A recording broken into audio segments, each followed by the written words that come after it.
the night went much better than she thought. Eva, Terry, and their date enjoyed a fantastic dinner in South Beach, Miami.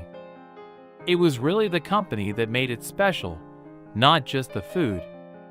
Braxton Grind, who clearly had a crush on Eva, couldn't hide his feelings. Eva, a middle-aged woman who ran her family's perfume company, was his boss. Braxton, only 24, had recently started working there as a junior accountant. Eva often picked Braxton out of the group of new hires that year, just as she often did when looking for a new playmate. Although she and her husband had only been married a little over 2 years, she was already tired of him. He was the CFO of the family business and kept to himself, which Eva found boring but stable. While she acknowledged that he was good for a romp or two every few weeks, Eva saw him as nothing more than maintenance. Martin.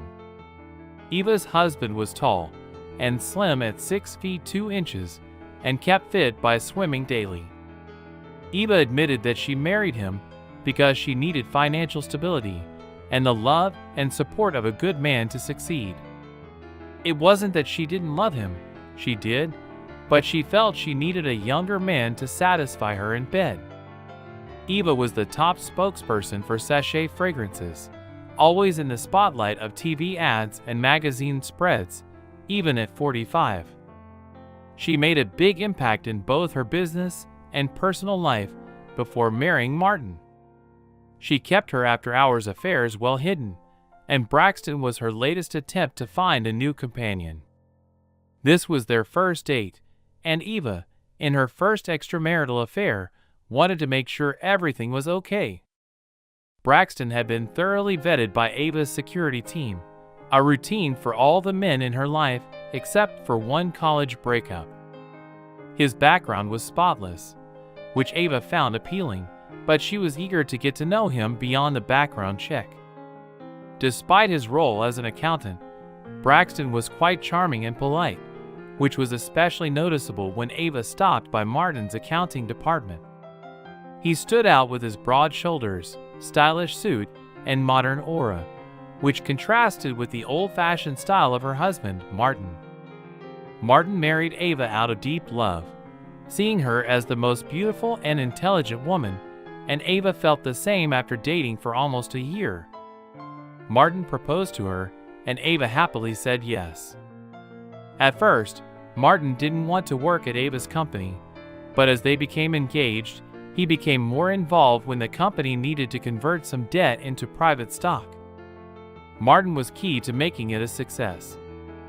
Eva then made him CFO of Sachet Fragrances, and he was proud to support his wife and her business. Before they married, Martin knew about Eva's history with younger men, which they discussed at length. Eva assured him that those days were behind her. Despite lingering doubts about her fidelity, Martin trusted Eva and insisted that trust was crucial to their marriage. They married when he was 39 and she was 43, and enjoyed a passionate first year together. However, Martin couldn't help but suspect that Eva might be unfaithful, though he kept these suspicions to himself without any hard evidence. In their second year, Martin felt her passion for Wayne and again doubted Eva's loyalty, but without any proof as CEO, Eva had access to all company information, which meant she could easily uncover any secrets. If she chose to, their 5,000 square foot house was too big for just Martin and his wife. Martin would have rather saved the money from their expensive home to invest. He would have been happy with a simpler place like a condo. However, he loved their indoor-outdoor pool and took great care of it, even adjusting the pH levels to keep his dark brown hair from turning green like it did when he was a high school swimmer. In June 2010, the fragrance industry kicked off the new year with a bang by launching a new fragrance just before the busy holiday season. The fragrance became a hit with celebrity endorsements, and when the ads featuring Eva began in late September, the product became even more popular. Eva was often away on promotions, and Martin wondered about her loyalty, and felt uncomfortable with the attention she was getting from other men, while Martin handled their business finances and could see a potential hit. He knew he needed to address his personal concerns, but didn't know how to begin. When Eva returned from her month-long road show after Thanksgiving, she was exhausted and slept for almost 36 hours. Martin attended to her needs, showered her with love and affection. Although perplexed by his wife's behavior, Martin found solace in caring for her, which lessened his suspicions about her fidelity. Martin anticipated the end of Eva's hectic promotional tour as the holiday season drew to a close. He looked forward to spending Christmas with her, hoping to rekindle the spark that had faded since early summer. Despite keeping in touch with Eve during her travels across the U.S.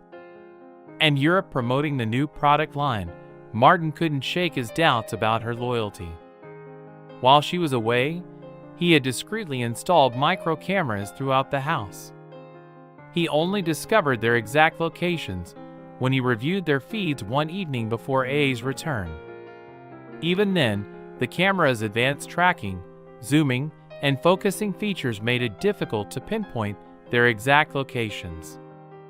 Martin even caught himself on camera one night and realized that his fly was partially down, which embarrassed him. Still, he believed the cameras would catch any indiscretions that might occur in their home. The video quality of the cameras was impressive, and the audio quality was even better. Together they formed a first-class security system, ostensibly installed for that purpose. Martin had long suspected that Eva's affairs were taking place while she was traveling, but he couldn't rule out the possibility that they were happening at home. Installing the cameras was his first step toward uncovering any infidelities or gaining more insight into Eva's activities, especially since their busy schedules often kept them apart during the day, leaving ample opportunity for Eva to slip away for clandestine encounters. Each room in her house had its own set of 3 cameras, equipped with battery backups in case of power outages. For recording purposes, the video footage was transmitted over the internet to a central computer stored in the cloud. Each camera also had its own memory card capable of storing 24 hours of video and audio.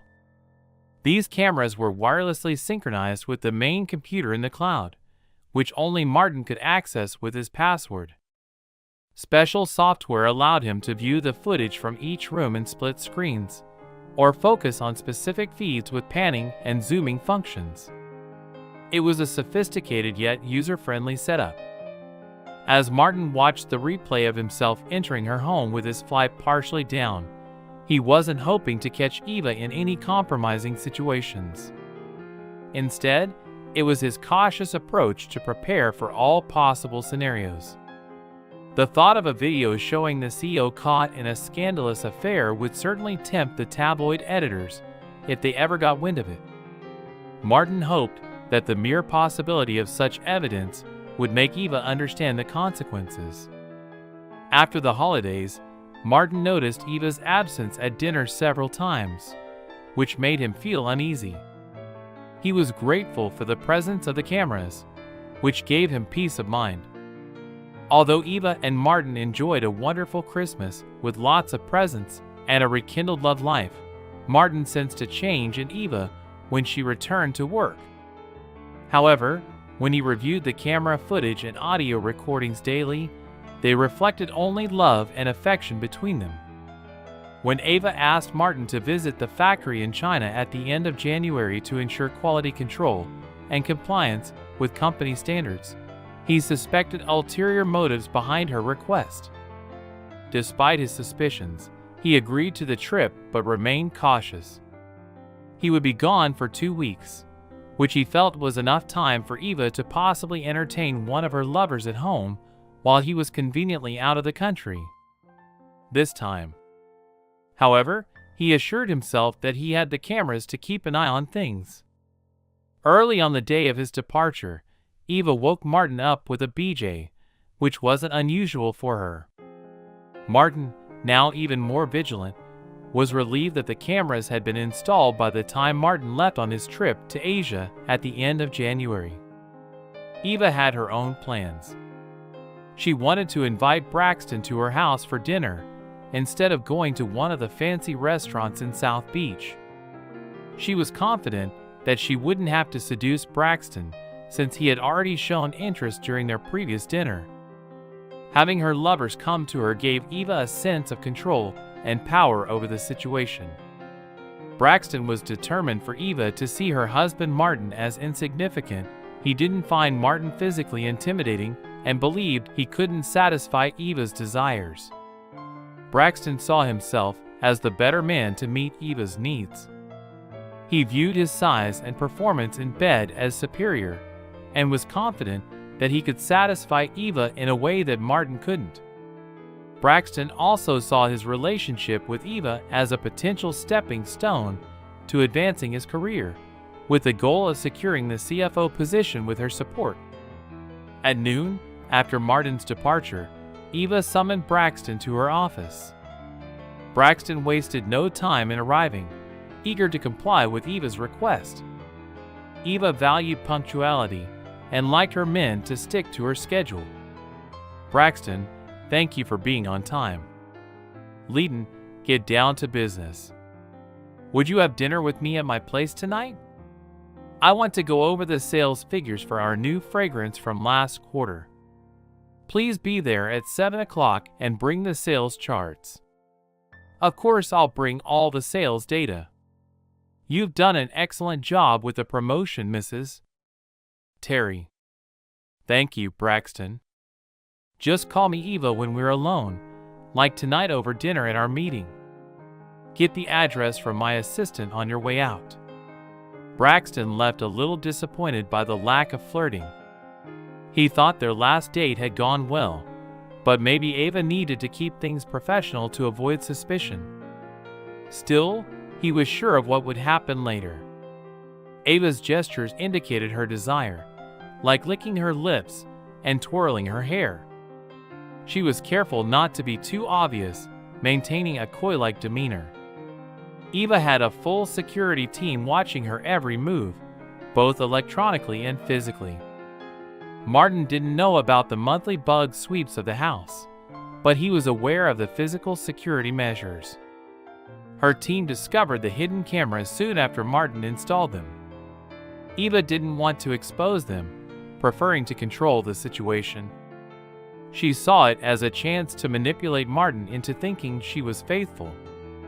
Her security director advised against leaving the cameras active, suggesting a device to jam their transmission.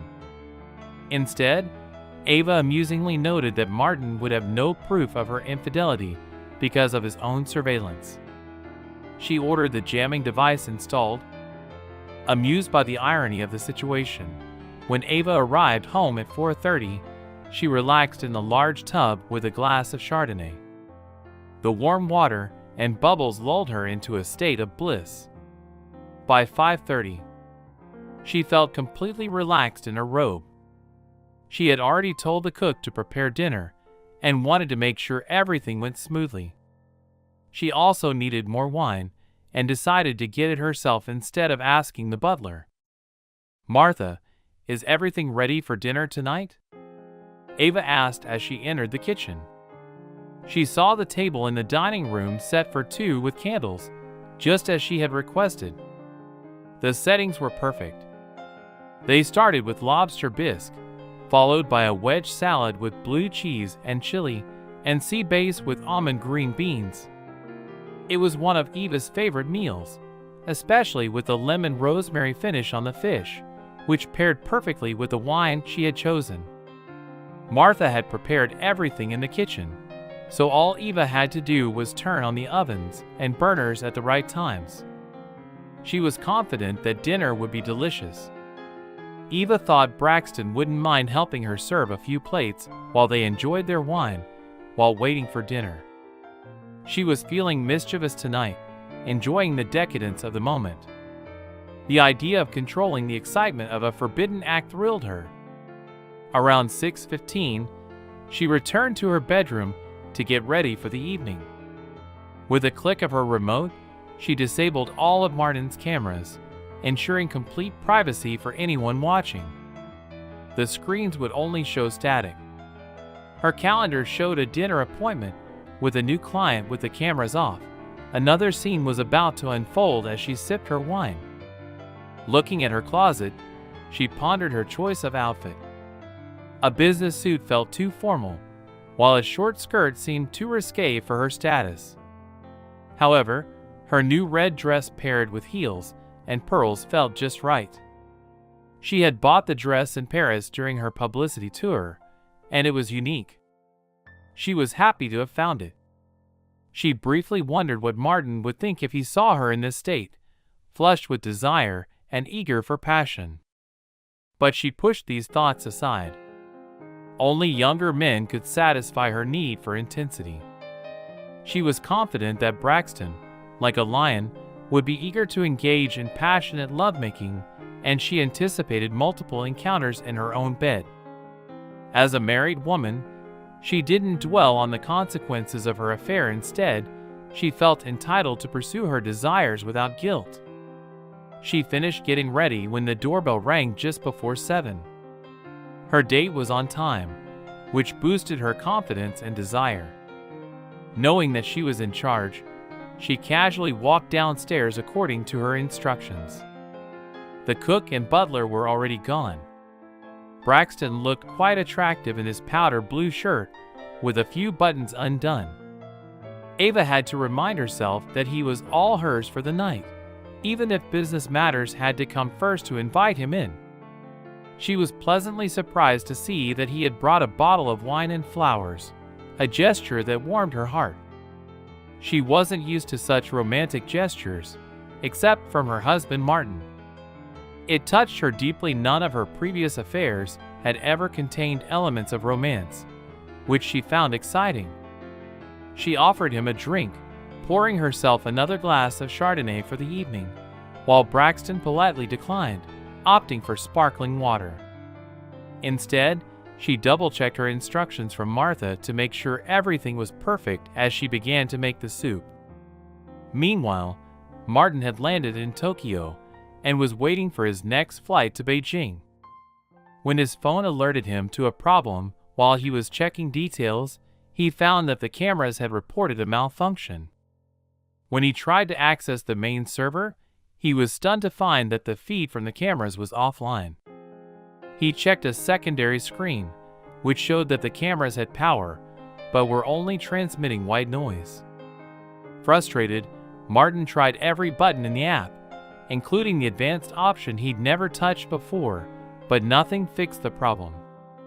In his anger, he kept hitting the button, almost breaking his phone.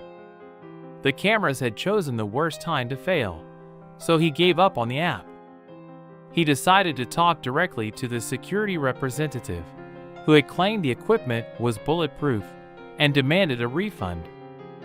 Meanwhile, Eva and Braxton enjoyed their meal and discussed sales figures. During dinner, Braxton had a glass of wine, but nothing more. Eva wondered if he was just pacing himself or if he didn't like alcohol. Either way, she didn't care if he was as good in bed as he was at dinner. He'd be worth it.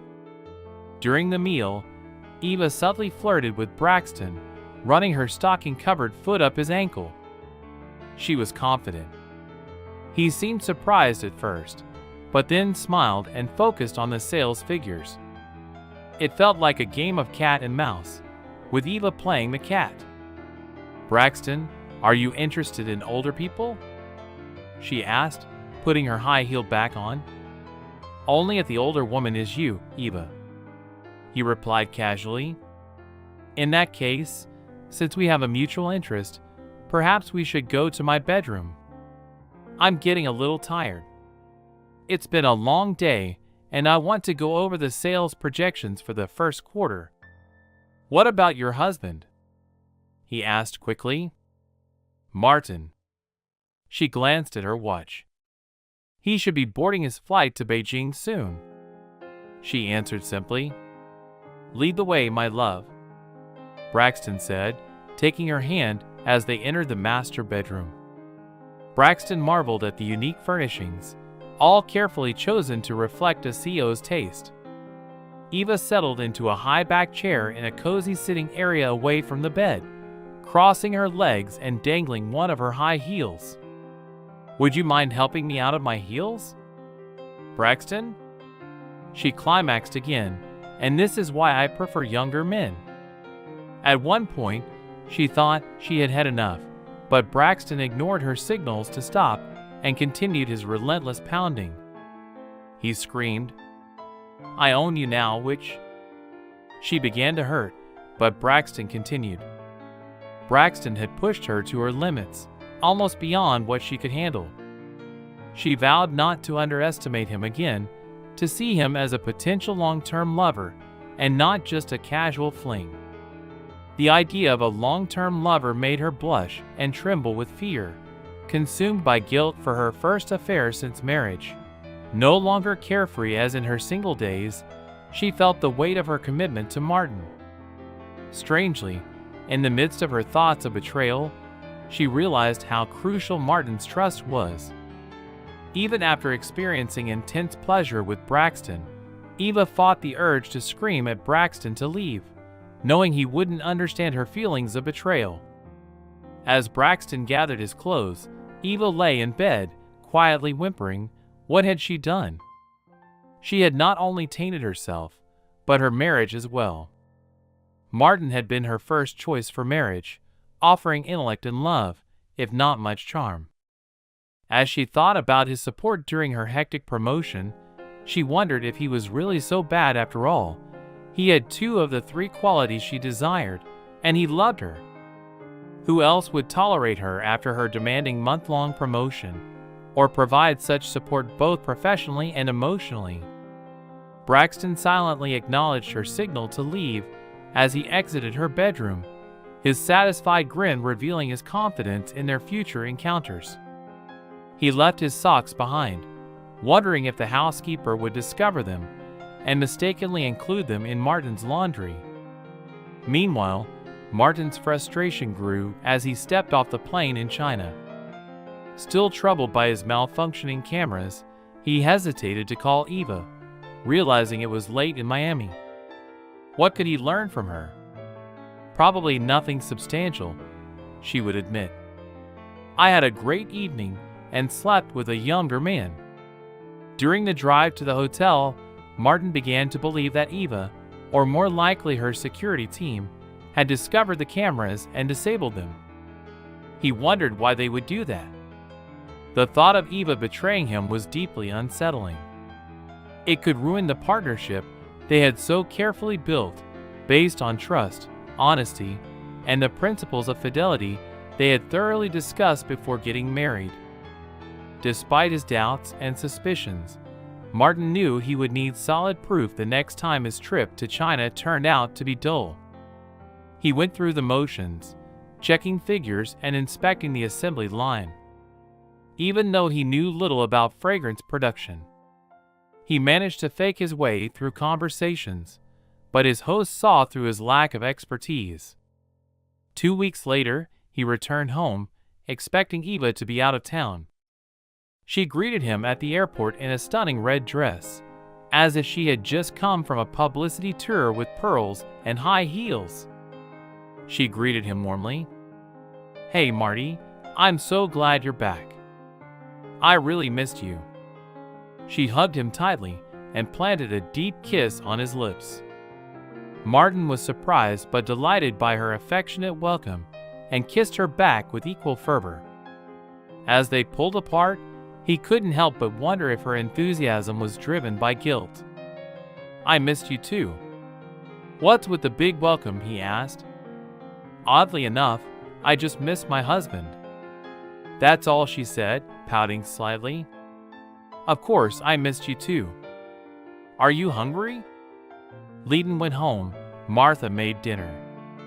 "I just want to be alone with you tonight," Eva said, her eyes betraying a hint of guilt. Martin could see it clearly in her expression, even though his cameras had failed him. "Sounds good. And what's for dessert?" he asked, raising an eyebrow with a smile. Eva grinned with playful eyes. I am Eva, and Martin spent the whole weekend in bed, enjoying each other's company, eating and showering together. It was as if they were reliving their honeymoon. When Monday came, they took another shower together to get ready for another day at work. Over the weekend, Eva experienced something with Martin that she had never felt with Braxton Love. When Martin held her in his arms, she felt cherished, safe, and secure. Their time together over the weekend reaffirmed the depth of Martin's love and care for her. It also made her realize how poorly Braxton had treated her the previous weekend. She briefly considered her own shortcomings, but quickly pushed those thoughts aside. Not wanting to spoil the happiness of her wonderful weekend with Martin, she drove his Ferrari to work. Although Eva disliked the car, she found it uncomfortable, noisy, and too fast for her tastes. Martin usually drove a Tesla, but he decided to take the Ferrari out because he hadn't used it during his 2-year absence and wanted to give it an SP spin to clean out the engine. Eva arranged for transportation to work because she couldn't stand driving Martin's Ferrari. She thought it was for the best. Anyway, she wanted to catch up on her emails, which she had neglected over the weekend while she concentrated on showering Martin with affection. Her plan seemed to work perfectly, as Martin showed no signs of suspecting anything about Braxton's visits to the house and his overnight stays. Before Martin returned, he was relieved that Eva had decided not to go with him. He was puzzled by the sudden activation of the cameras the day after he left. Being a stickler for details, he planned to have the security company he hired investigate the situation. He made the call on his way to work, having given the security company a key during the initial installation. Access to the cameras was not an issue since it was Monday. None of the employees were available, so he didn't expect any additional information. Late in the morning, he received word that the cameras were back to normal, but the specialist mentioned a discovery they had made during their scan of the house that day. They found another electronic device with repeaters installed that hadn't been there during the original installation. Although they weren't sure of the device's purpose, they speculated that it might be a jamming device that was interfering with the cameras.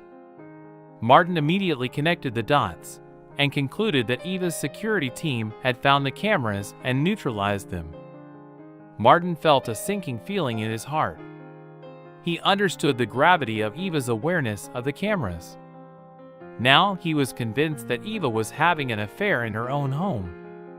There seemed to be no other explanation. If Eva had approached him about the cameras, he would have simply explained that they were for her safety, but she hadn't. She knew about them and deliberately disabled them after lunch. He planned to take some initial steps to protect his finances. Eva instructed her longtime personal assistant, Gina, to arrange a meeting with Braxton at her office at 10 a.m. Gina had been at Eva's side for a decade, earning more than most in the company due to her unwavering loyalty to Eva that had been cultivated over the years. However, Gina had harbored suspicions about Eva's interactions with Braxton since the first time he was called into her office. While she admired Eva and aspired to reach her level of success one day, she couldn't shake the feeling that Eva's actions toward her husband were morally wrong. Martin remained unaware of Eva's involvement with Braxton, just as he had been unaware of her previous affairs before their marriage. Gina hoped that Martin wasn't completely unaware of what was going on, but she recognized that company politics often overshadowed personal matters. She wished she had a way to alert Martin to his wife's indiscretions. Martin always treated her with respect, never condescending. His demeanor was friendly, personable, and genuinely caring toward everyone in the company. Gina understood why Eva was attracted to him. Martin was physically fit, clean-shaven, and had piercing blue eyes. Although at 35 he was a little older than she was, Gina still thought he was youthful enough. She even felt a flutter of excitement whenever Martin visited Eva's office. Though his fashion sense wasn't his strongest point, Gina believed that a person's character was more important than their appearance. Contrary to what Eva might have implied to Martin, Gina had Braxton sitting next to her at 9:55 in preparation for his meeting with Eva, and she found it odd that Eva hadn't asked him to bring any materials to make the meeting seem more legitimate. Was this meeting just a cover for something more intimate? Gina wondered if Eva would engage in intimate activities with Braxton right in her office. She considered eavesdropping through the closed door or activating the intercom while pretending to be on a call, although she knew there was a risk that Eva would notice the intercom light on. Eva buzzed Gina on the intercom, who promptly signaled for Braxton to enter. He walked in, closing the door behind him, and Gina stayed on the line as she pressed the intercom button again. She knew it was risky, but her curiosity outweighed her caution as she sought confirmation of her suspicions about Braxton and Eva Braxton. "We need to end this. Martin's back from China, and I don't want to take any more risks with you," Eva explained as Braxton squirmed in his seat. "And what if I don't want to? What if I want to keep having fun with the CEO of the company?" He spoke loudly, almost loud enough for anyone outside Eva's office to hear Braxton. "You better hope you're acting out of petulance and not making threats. It wouldn't end well for you if you were," Eva replied, lowering her voice, hoping Braxton would follow suit. "Oh really? What if I tell your husband, who also happens to be my boss, about what happened last weekend?" Braxton challenged. "Wow, I never thought you would stoop so low or disregard my feelings like that." "Then how would you like to do it right here in my office, maybe on my desk?" Eva gestured across the desk, looking intrigued. Braxton, somewhat stunned but obviously aroused, began to nod in agreement. "You foolish man, you'll never touch me again, especially not here in my office." "Who do you think you are?" "Go ahead. Tell Martin whatever you want. It's your word against mine, and I can assure you who Martin will believe," Eva said with determination, even though she felt a little shaky inside. "Well then, Leighton, wait and see," Braxton muttered as he got up to leave. Never one to shy away from confrontation, Eva leaned forward and said, "Braxton, before you go, think about this. Our whole affair has been captured with a little Photoshop magic. It might look like you forced yourself on me, like you practically mimicked me, especially that first night. Remember when I yelled at you to stop? How would that look on your record?" "You," which Braxton spat angrily.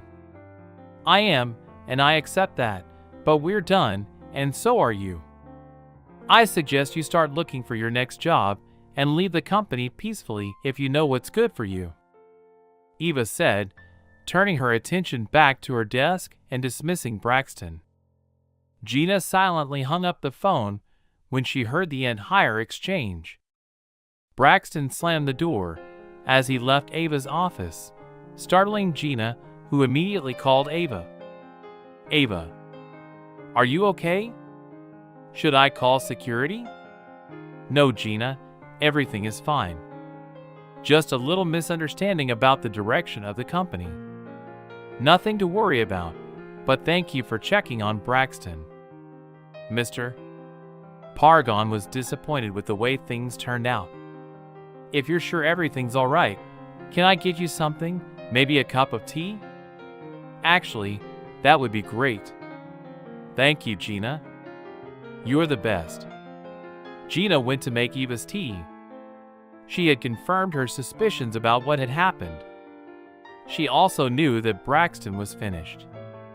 Should she betray Eva's trust and tell Martin that she was torn between loyalty to her boss and doing what was right for her husband and her conscience? Braxton walked out of here like he was on pins and needles, Eva told Gina as she placed her tea on a coaster in Eva's office. Just a little misunderstanding. Nothing to worry about. It was unfortunate, but it was time for him to go. I expect Mr. Paring Grind will be looking for a new job. Wow, I didn't know you were so informed about everything that goes on downstairs, even in finance. Eva. Impressive, but why didn't Martin take care of it? Eva was a little irritated by Gina's questions. This was her company, and everyone answered to her while she didn't have to explain herself.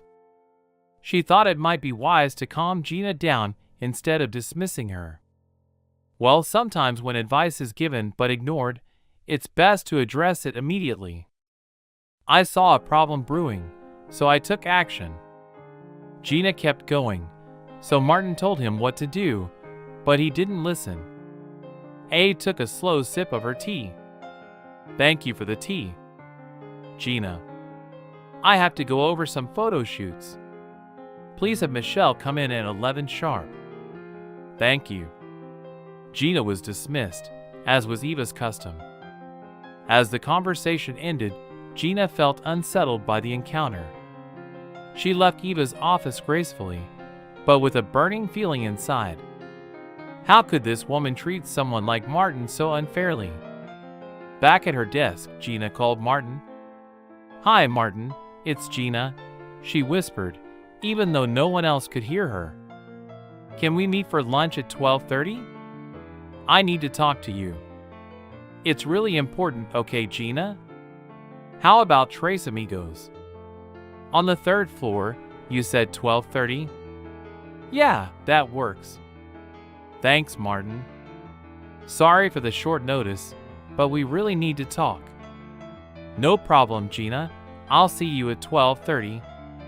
Martin was already sitting in a booth in the back and signaled for Gina to join him when she entered. The waitress came over right after Gina sat down, and they quickly ordered from the lunch menu, deciding to share a chicken fajita. Curiosity got the better of Martin when the waitress left. He asked Gina what was so urgent that they had to talk over lunch. Gina took a sip of her iced tea and looked at Martin. He was handsome, but he was married. Gina reminded herself that maybe he'd file for divorce after what she'd told him. I may lose your respect after what I tell you, but I respect you too much not to say it. Martin was stunned and on high alert. Well, Gina, you've been loyal to say a lot longer than I have. I've always believed that you have the company's best interests at heart. I couldn't think of you as anything less than the professional you are. That calmed Gina down a bit. She composed herself and told about the morning meeting with Braxton Paring Green. Martin, I think Eva is having or had an affair with Braxton Paring Green. This morning, I overheard a conversation between them where it seemed like Eva was breaking up with him. She said that since you came back from China, she couldn't risk you finding out. Martin was shocked. His worst suspicions had been confirmed. He took a big sip of his iced tea without saying anything. He looked down at the table. Gina was surprised that he didn't show more emotion. Then a thought struck her. Maybe he already knew that her lunch had arrived before Martin could react and welcome the interruption. The waitress left, leaving only the sound of the sizzling chicken fajita for two between them. Martin locked eyes with her as he spoke. Thank you. Why do you thank me, Martin? I just told you that your wife is cheating on you. That's not the reaction I was expecting. Aren't you angry, wanting to lash out at me, your wife, or Braxton? Gina's voice rose with each question. Gina, how long have you been with Sach? Martin asked unperturbed. 10 years last December. Why, Gina answered. Her excitement was obvious, but her tone lowered to match Martin's. Stay with me here. It'll make sense soon. How long have you been working directly for Eva? Also 10 years. I've always been part of her team. Where are you going with this? I just told you that your wife is cheating on you, and you're asking about my work history. I don't understand. During your time with Eva? Did she have affairs with younger guys whenever she wanted? Yes, Gina replied, still confused. So what's different with Mr. Peregrine? Are you telling me that you don't have a problem with Eva fooling around? Sorry, I must have misjudged you. I won't mention it again. No, Gina, you're wrong. You didn't go too far. I won't put up with Eva having affairs. Now, Martin pressed, you're married. It's just not right. That's exactly the point. I'm married to the woman who won't stop sleeping around, it seems, and for the record, I'm not okay with it. That's why she broke up with him today and practically smothered me with closeness this past weekend. That's probably more detail than I need, but I see your point. You think she feels guilty. I'm sure she does, and she's probably feeling pretty vulnerable too. Martin replied calmly. So what are you going to do for the rest of the day? Not much. I'm going to stick to my routine, stay in my office, and figure out how to deal with this mess of a marriage. How can you be so calm, Martin?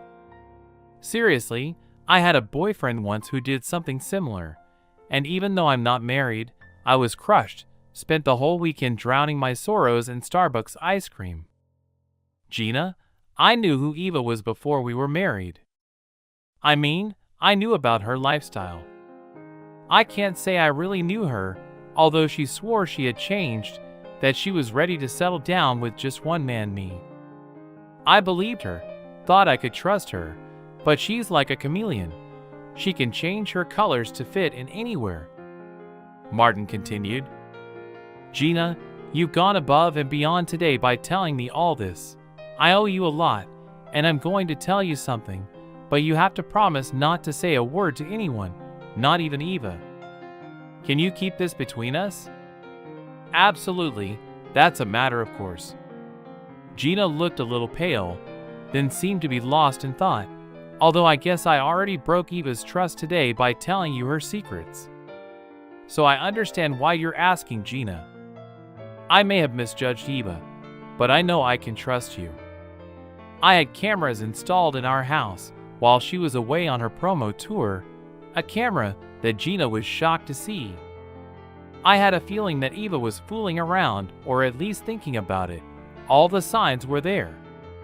And then, when she sent me to China for a few weeks after her tour, I was pretty sure the cameras would catch her if she was up to something. What happened? Braxton had to be in the mix by then, right? Didn't the cameras catch what you thought was going on? You must have already known everything. I just told you that I thought so too.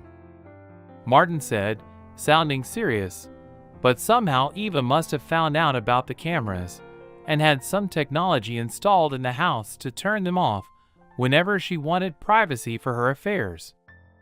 So the conversation she had with Braxton today about the cameras wasn't just her bluff. She actually knew about them, but blocked them from working as a sneaky move. Sorry, no offense, I had no idea. Do you think she recorded anything? I mean, if you couldn't see her, maybe she redirected the feed somewhere else instead of just shutting them down.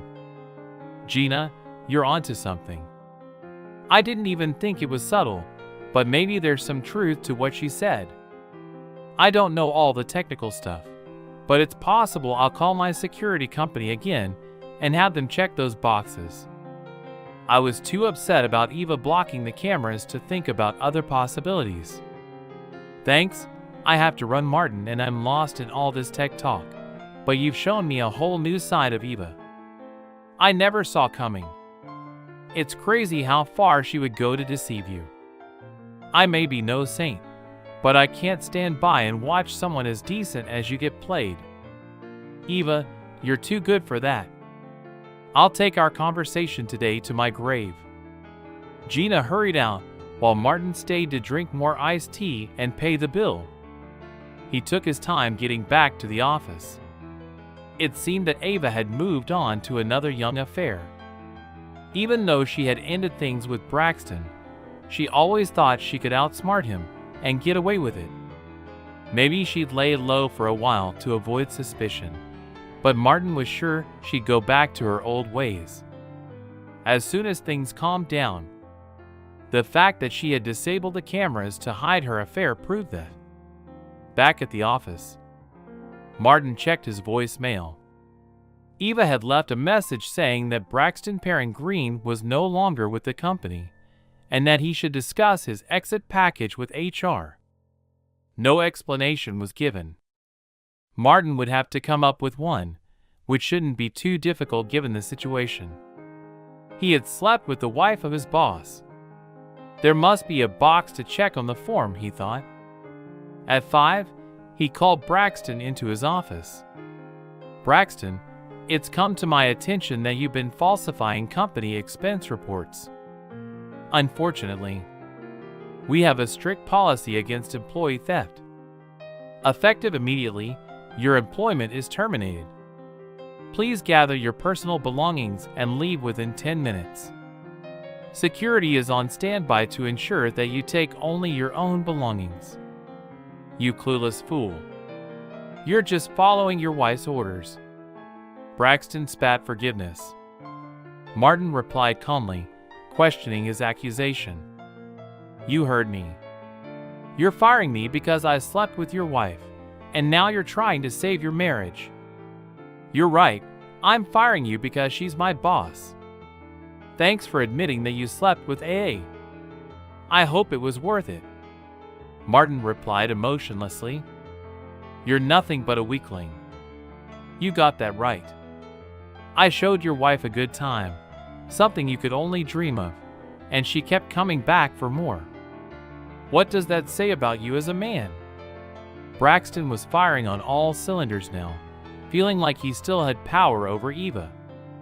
He thought their earlier conversation was just Eva putting him in his place for their affair last weekend. That may be true, Braxton. We'll never know for sure, but what I do know is that you will be fired without mercy. No references and a black mark on your record that will make it hard to find work again, especially in finance. Being accused of financial misconduct doesn't sit well with employers or auditors. Martin replied calmly. Is that all you got? Some bogus charge of expense fraud? Braxton replied, but with less deliberate intensity.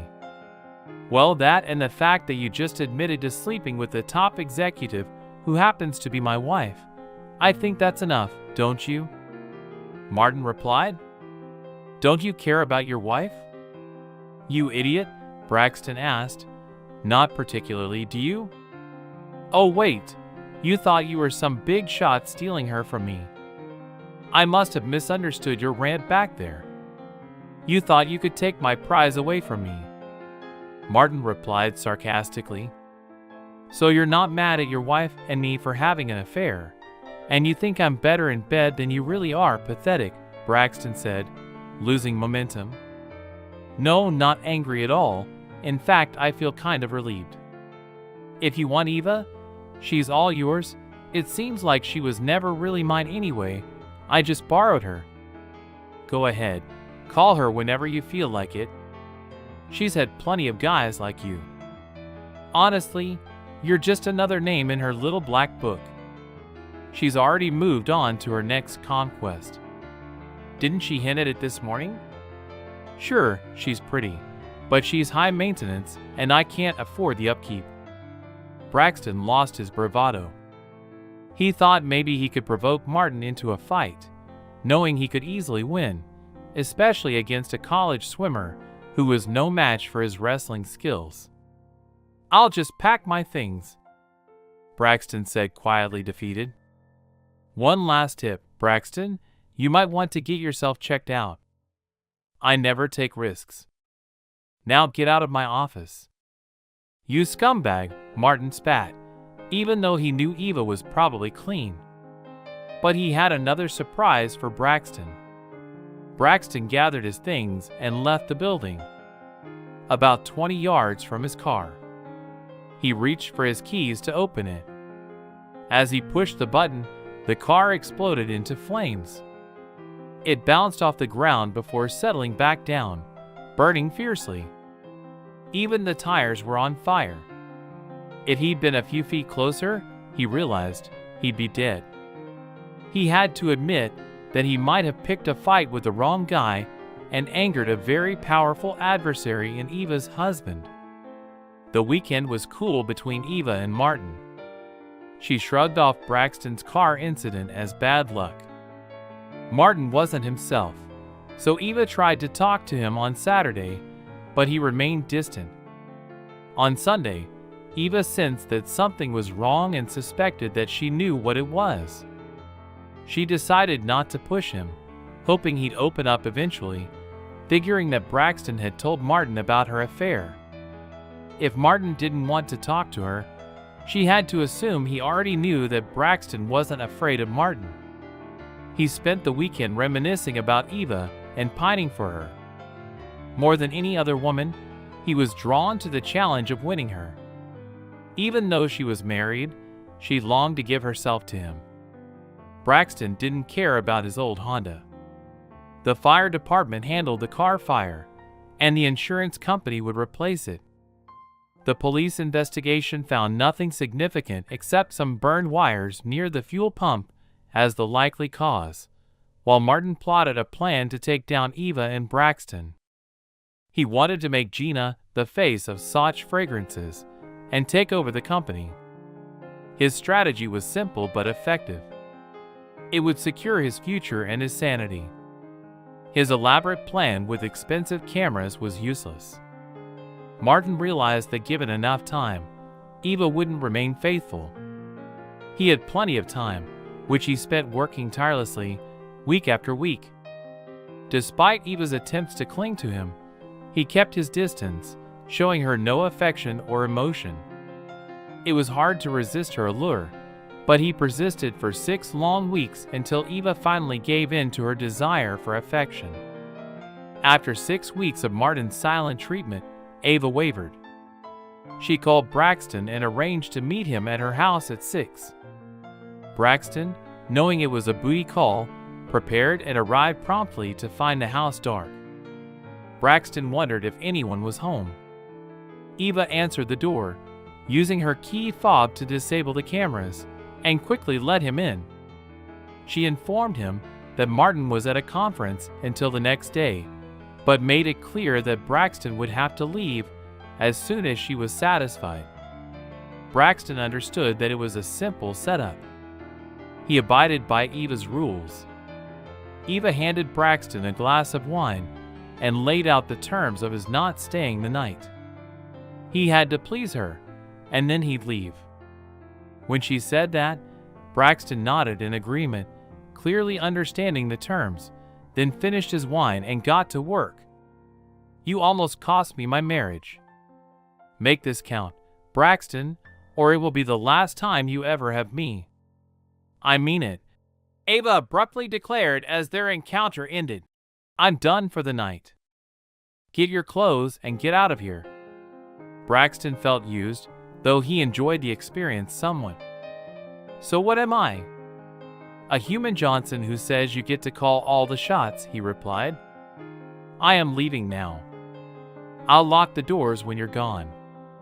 Eva replied firmly, seething with anger. Realizing that he had already revealed his affair with Eva to her husband, Braxton decided to tread carefully this time, and as he stepped onto Martin's side of the bed, he felt something nudge his foot, lifting his toes slightly. He guessed there was something under the bed. As he lowered his foot back down, he felt something metallic touch it, and just as he was about to pull away, a clang startled both him and Eva. An intense pain shot through his right foot as he tried to move it. Unable to do so, he yelped in agony as it began to gush from his wound, urging Eva to turn on the light. Amidst gasps of pain, she turned on her bedside lamp. "My God, Braxton, what the hell is wrong with you?" I said, "Get the hell out of my house?" Eva exclaimed, alarmed at his distress. She studied his pained expression and realized something was seriously wrong. "What happened?" "My foot is gone. I can't feel it anymore." He sobbed in agony. Eva jumped out of bed and rushed to his side, turning on Martin's bedside lamp to get a better look and recoiling in horror. Eva saw that a bear trap had caught Braxton's foot, nearly severing it from the bed frame. "What the hell is this? What have you done to me? I swear I'll kill you!" Braxton screamed in pain and anger. "Shut up, Braxton. I didn't do anything, but I think my husband did. Oh God, this looks bad. Just stay still," Eva replied, her voice shaking, panicked and uncertain. Eva rushed to the bathroom to get towels to stop the bleeding, Braxton's cries and screams echoing intermittently. Reluctant to move the chain, she cautiously reached in and managed to reach its end. Then she instructed Braxton to pull his foot out from under the bed. He retreated cautiously, his screams growing louder as his mangled foot emerged from the trap. Most of his right foot was caught in the trap. The sharp teeth of the trap dug deep into his bones. His toes began to turn blue, and he felt helpless, unable to free himself without risking fainting. He desperately begged Eva to call 911 for help. Martin's phone alerted him to the camera malfunction, but this time he knew it wasn't a glitch. He had the security company reprogram the cameras to broadcast on multiple frequencies, bypassing Eva's jamming device, and watched in real time from the cloud server. He listened to Eva's commands and watched the scene unfold, feeling like he was watching his own private movie after the fun of the games. While Eva was telling Braxton to leave, he stepped on the mousetrap. Actually, it was more like a bear trap, but Martin figured better safe than sorry. A broken toenail was hardly punishment enough for stealing his wife. So Martin went with the upgraded module from the local sporting goods store. It looked like the stainless steel bolts and chain he used were anchored well into the solid oak headboard. Wondering if Eva would call 911 or let him bleed out in a frenzy of pain and panic, Braxton lashed out at Eva, his movements restricted by the chain. Feeling weak, he realized he desperately needed medical attention. "Eva, I have to go to the hospital. I'm going to die if I don't get this trap off me. Please give me my phone. I'm begging you as one person to another. You have to get help," Braxton pleaded with Eva. A call to 911 would bring help, but it would also trigger an investigation. She felt as trapped as Braxton. In a surreal moment, she even considered using her magnum to end Braxton's suffering and then her own as she sat heavily in her chair. She questioned her own decency, remembering Martin's stern warnings about trust and loyalty. Meanwhile, Braxton struggled on the floor, trying to break the trap with little success. Each effort caused him more pain, and he grew weaker with each attempt. Despite his cries for help, Eva seemed distant and unresponsive. Lost in her own thoughts, Eva realized that she was both figuratively and literally caught in Martin's trap. Her marriage was crumbling, and now her lover's life hung in the balance. She understood that exposing the affair to save Braxton would have dire consequences for her reputation and position at Satch. Meanwhile, Martin watched events unfold and realized that his marriage was beyond repair. While he considered calling for help, he decided to let Eva face the consequences of her actions. Braxton's condition worsened, his face growing paler by the moment. Even with significant blood loss, a person can still hang on. Martin believed that Eva had a chance to make things right. He considered calling her again, but decided against it. Gina finished her shower, the sound of the hotel's hairdryer confirming it. Martin was about to turn off the feed, as Eva retrieved her magnum from the closet. Martin knew she kept it for self-defense and practiced regularly at the range. He knew that if she pointed it at something, the odds were good. She would finish it. She aimed at Braxton. Maybe she thought she was putting him out of his misery. At the last second, Braxton looked up into her cold, lifeless eyes and saw his life flash before his eyes. She pulled the trigger, but the shot went wide into Martin's pillow. Maybe she really wanted to shoot what she was aiming at, but he wasn't there. While Braxton still fought for his life, Martin watched in horror. A few moments passed as Gina entered the bedroom in lingerie and high heels, while Martin quickly closed his iPad. "My dear, do you remember when I told you that you could easily do such, even with your eyes closed?" "I do, but I thought you were just flattering me. I didn't think you were serious, even though you tried to convince me otherwise," Gina coolly replied. "Ah, but I meant every word, and now I believe your opportunity is just around the corner. I can only show my affection to the next CEO of such if you promise not to be intimate with your slut wife again." "I don't like to share," she replied quickly. "Don't worry, my dear. I've been faithful to you since the beginning of our relationship, and I think she'll be a little preoccupied for the next few decades," he assured her. The police were called after neighbors heard a gunshot coming from Martin and Eva's house. They showed up fully equipped, worried about a possible burglary. Everyone wondered why they hadn't been alerted sooner, since the cameras were directly connected to the security company. If there had been a break-in, the company would have been notified. The request to call the police as they entered the scene was like something out of a horror movie. A woman lay unconscious on the bed in her robe. In her right hand was a tool stained red. An unclothed man was on the verge of death. The police could not assess the extent of the injuries.